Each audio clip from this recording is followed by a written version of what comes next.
this melting pot we call America, we often view race quite literally in black and white, overlooking the shades of gray in between.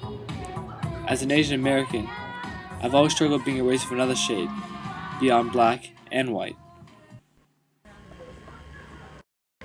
So I come from Southern California, really high Asian population.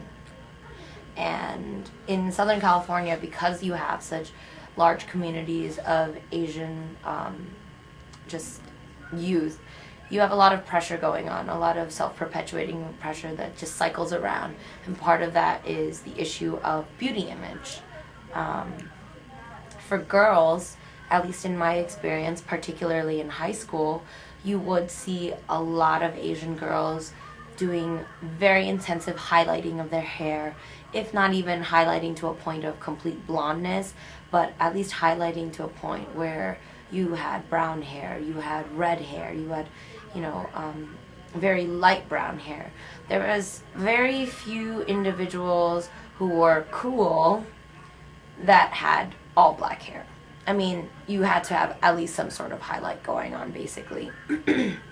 And, I mean, this is all a consequence of the fact that in California, it's the whole sun-kissed look.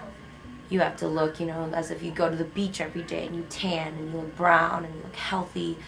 But I guess it is interesting that in the Asian community, you didn't have that many really cool girls who could just be natural in their black hair.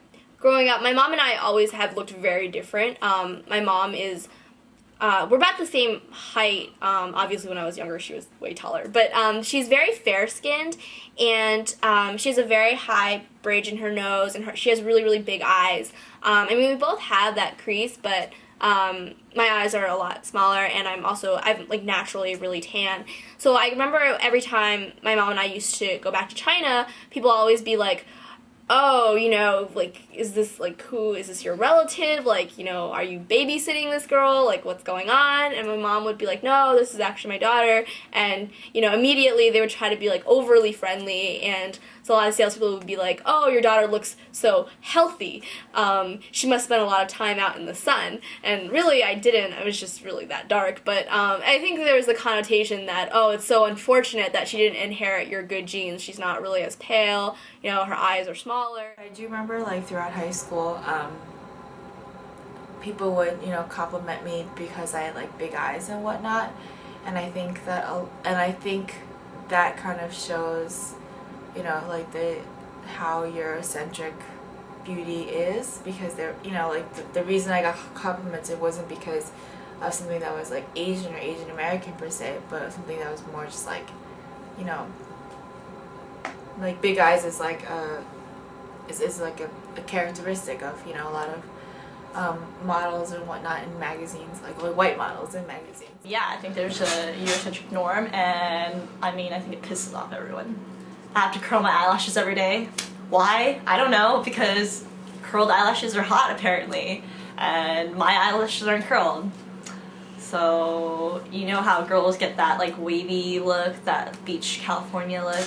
Obviously, Asian girls don't have that because it's straight black hair. There is a loss of pride in the Asian beauty, in the Asian characteristics that are pretty unique, which is having black hair, having your normal eyes. Like, there were plenty of girls who would do the double eyelid kind of deal, putting the tape on their eyes, or complain about how difficult it was to do prom makeup because you couldn't do the typical eyeshadow that most of the other Caucasian girls or even Latino girls could do.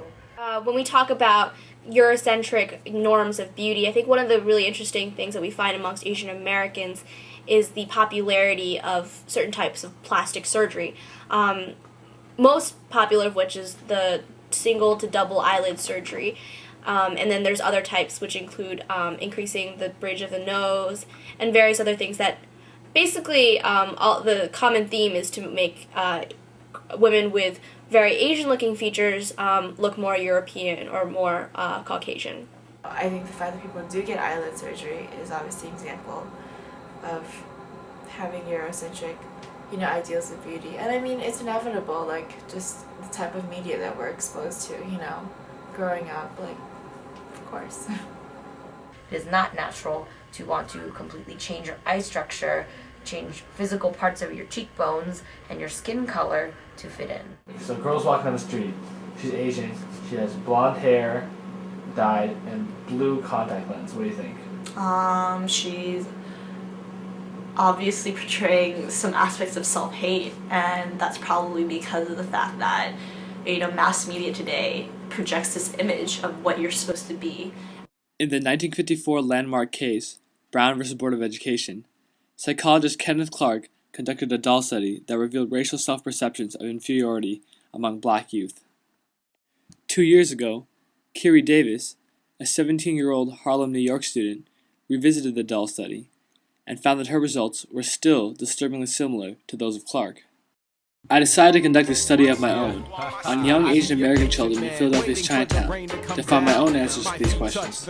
But my head's in the clouds, I be Prometheus Brown, stealing the fire out of heaven. The setting is several city blocks off the 71 stop. I walk about the district, distracted by the decadent madness of all the undergrads and addicts.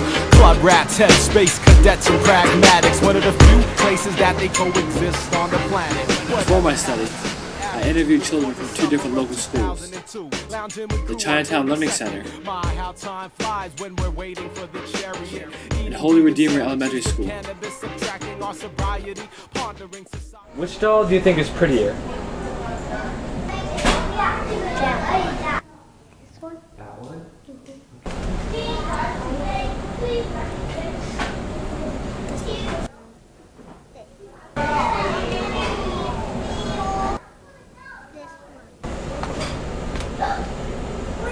That doll, okay.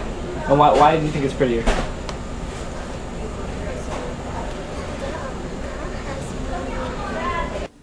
That one? Okay. Why is that? Because of like her blue eyes. Okay. That one? Okay. Why do you think that one's prettier? Because it has yellow hair. Okay. What about the eyes? Which eyes do you think are prettier? This one. Why? Which doll do you think looks like you?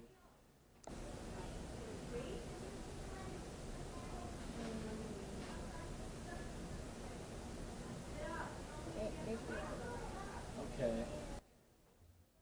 The results of my study showed that 14 out of 20 Asian American children found the white doll with blonde hair and blue eyes to be prettier than the Asian doll with black hair and brown slanted eyes.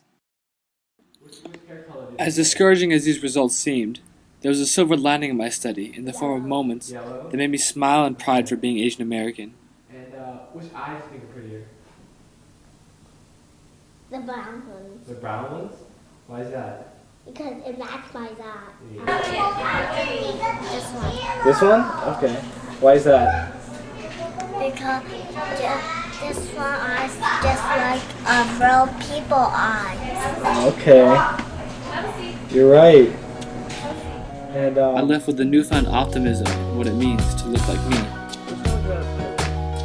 For me, it's all about working with what I have and maybe throwing on a few pretty easy layers, like try a new hairstyle like ponytail versus down, or I'm gonna buy a new pair of kicks that is a really cool brand that everyone's doing. But for me, I never really thought it was necessary, and I felt the pressure to sometimes look at myself in the mirror and think, oh, like I wish I had more like blonde hair. And I won't lie, it's happened to me, but that's when I'm like, well, I wasn't. And honestly, like sometimes my black hair is really, really cool, and I love when people come to me and they're like, I wish I had your black hair. I'm like, yeah, I'm glad I have my black hair. No, I don't have to comb my hair because my hair is awesome, because Asian American women's hair is really great. I'm proud of my hair. I feel bad for white girls' hairs because that shit gets